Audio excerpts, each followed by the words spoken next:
Je dis, ça c'est été. Cette année-là, c'est ça, le style. Allez, mini okura, mini okuro, mini okureye. Bien yonye, mini okuro, mini okuro, mini okureye. Mini okuro, mini okuro, mini okureye. Babu akama, mini okuro, mini okuro, mini okureye. Ni pe kamanye anora yebre ni asa o yire okureye. Afi kisa ni pe kamanye anora yebre ni asa o yire okureye. Ni pe o kamanye anora yebre ni asa o yire okureye. Ma fille, moi. Ni pe kamanye anora yebre ni asa o yire okureye. Afi kisa mini okuro, mini okuro, mini okureye. Bako agama mini okuro, are mini okuro, mini okureye. Bia yo mini okuro, are mini okuro, mini okureye. Mini okuro, are mini okuro, mini okureye. Ni pe kamanya anona yebre ni asa o yire okureye. Ni pe kamanya anona yebre ni asa o yire okureye. Aye. Ni pe o kamanya anona yebre ni asa o yire okureye. Afio wa kamanye no yebre ni asa o yire okureye. Isa no mini okuro, mini okuro, mini okureye. Mini okuro, are mini okuro, mini okureye. Ba pe ya kama mini okukre ne moye mini okukre ne moye mini okureye. Bien yo mini okuro, are mini okuro, mini okureye. Ayo ma kamera ma. Ni pe kamanye anora yebre ni asa o yire okureye. Ni pe kamanye anora yebre ni asa o yire okureye. Ni pe o kamanye anora yebre ni asa o yire okureye. Afi ni pe kamanye anora yebre ni asa o yire okureye. Lisa, comment tu vas ma chérie? Ni pe kamanye anora yebre ni asa o yire okureye. Afi que ça, ni pe kamanye anora yebre ni asa o yire okureye. Babo agrema mini okuro, mini okuro, mini okureye. Kutu akama mini okuro, are mini okuro, mini okureye. Bia yonye, ni pe kamanye anora yebre ni asa o yire okureye. Afi que ça, ni pe kamanye anora yebre ni asa o yire okureye. Bako onyama ba anora yebre ni asa o yire okureye. Kutu yoguri onyama ba ye anora yebre ni asa o yire okureye. Sobre mono mini okuro, are mini okuro, mini okureye. Bia yonye mini okuro, are mini okuro, mini okureye. Ye. Mini okuro, ye mini okuro, are mini okureye. Bako agama mini okuro, are mini okuro, mini okureye. Ni pe kamanya anora yebre ni asa o yire okureye. Ni pe o kamanya anora yebre ni asa o yire okureye. Ni pe o kamandia anora yebre ni asa o yire okureye. Ni pe o kamanya anora yebre ni asa o yire okureye. Mini okuro, are mini okuro, mini okureye. Babo agama mini okuro, are mini okuro, mini okureye. Mini okuro, are mini okuro, agama mini okureye. Yukuri asa mini okuro, babo yukuri asa yire okureye. Afi que ça. Ma fille, aujourd'hui c'est pas politique hein. Béa, comment tu vas ma princesse? Je te love ce matin. Ni pe kamanye anora yebre ni asa yire okureye. Babo onyama ba anora yebre ni yima mire okureye. Afi gesa. Ira bore yoso dini awuba ano yebre ni yema yigre ni okureye.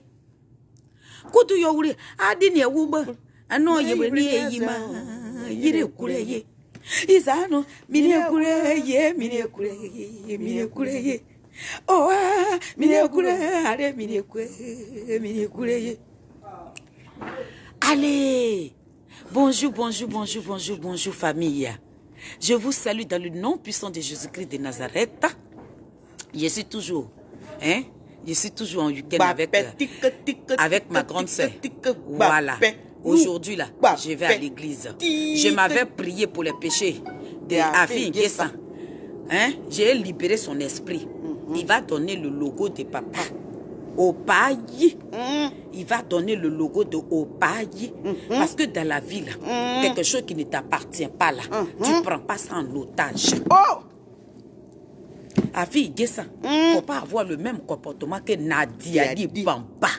Nadia Di Bamba, une fille effrontée, une petite fille qui ne connaît pas sa place, une petite fille qui ne sait pas qu'on ne prend pas mari de ses camarades. Mais quand tu es une gamine là, tu cherches pour toi ce qui peut t'arranger, ce qui peut te mettre à l'aise. Tu n'arraches pas mari qui ne t'appartient pas. Une femme qui a fabriqué sa chose, une femme qui a préparé sa chose, tu ne viens pas lui arracher ce qui lui appartient. Tu ne laisses pas ses enfants. On dirait à paner. Donc famille, je vais aller à l'église. Parce que ce que j'ai écouté hier dans la bouche de le premier ministre, Pascal Afi Nguessan, ça m'a traumatisé. Donc je dis, je vais aller prier pour ses péchés. Pour que Dieu lui pardonne ses péchés. Pour qu'il remette le logo du président Laurent Gbagbo. C'est de ça que nous parlons. Donc famille, c'est nous. Allez, mini okulo, mini okulo, mini okulo, mini okulo, allez, mini okulo. Mini okulo, mini okulo, bien mini okulo, mini okulo, oh mini okulo, allez mini okulo, mini okulo, ni pe kamanya, non la yebre ni asa, yire okulo, ni pe nyokadi, non yebre ni asa, yire okulo, ni pe onyo sokadi, non yebre ni yima. Yire kuleye Gbagbo onye di eba ano ba yebre ni asa yire kuleye afio mini okulo are mini okulo mini kuleye mini okulo are mini okulo mini kuleye. Merci bien, merci Lisa, merci mes princesses, merci pour tous ceux qui me suivent, merci ma maman Douska. C'est le nouveau style hein. C'est le nouveau style. Voilà. D'accord. Donc, famille, prions pour Afi Nguessan parce qu'il est possédé. Prions pour Afi Nguessan, il est possédé. Donc, on doit prier pour lui. Il doit être délivré. Cette année-là, il faut qu'on le délivre. On le délivre. Afi Nguessan, tu seras délivré dans le nom puissant de Jésus-Christ de Nazareth. Dieu, il sera au contrôle. Amen. Dieu va contrôler la Côte d'Ivoire. Nos fils dignes de la Côte d'Ivoire vont rentrer pour faire la politique autrement. On ne veut plus de Chirac. On ne veut plus de Sarkozy. On ne veut plus de Hollande. On veut Macron. Les petits Macron, les enfants qui sont en train de naître là, les enfants qui sont en train de naître là, les enfants qui ont étudié la politique là, les enfants qui sont loin de Jésus-Christ de Nazareth là, on a besoin de cette jeunesse là sur notre pays. Les Macron là, ce sont eux qu'on veut. On ne veut plus de Chirac. On ne veut plus de Hollande. On ne veut plus de Sarkozy. On est fatigué. Donc, Afi Nguessan, il ne faut jamais prendre ce qui ne t'appartient pas. Il ne faut pas être comme Nadia Di Bamba. Donne le logo là, papa. Nadia papa, il faut donner mari à maman. C'est pas le mari là, c'est pas toi. Il faut donner mari de maman. Voilà. Afi Nadia papa, il faut avoir honte. Honte au moins c'est. Mari là, c'est pas pour toi. Faut donner mari de maman. Oh. Nagri akongro tene na yo ma la gojina ni mu pareye.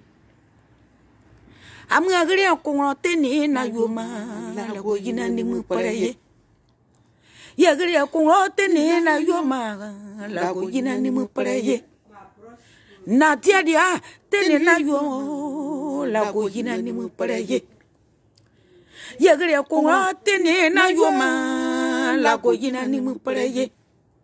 Simon gbagwe na tene na yo la ko yo ni mu pareye. Yegre akwa tene na yo la ko yina ni mu pareye. Nadi papa tene wo wiro wo odu re mo nyom sa la ko yina ni mu pareye. Simon imo tene na yo la ko yina ni mu pareye. Gre akwa tene na yo la ko yina ni mu pareye. Nya yo nya atene na yo la ko yina ni mu pareye. Simon kwa kwa no atene na yo la ko yina ni mu pareye. Merci famille, à bientôt. Bye.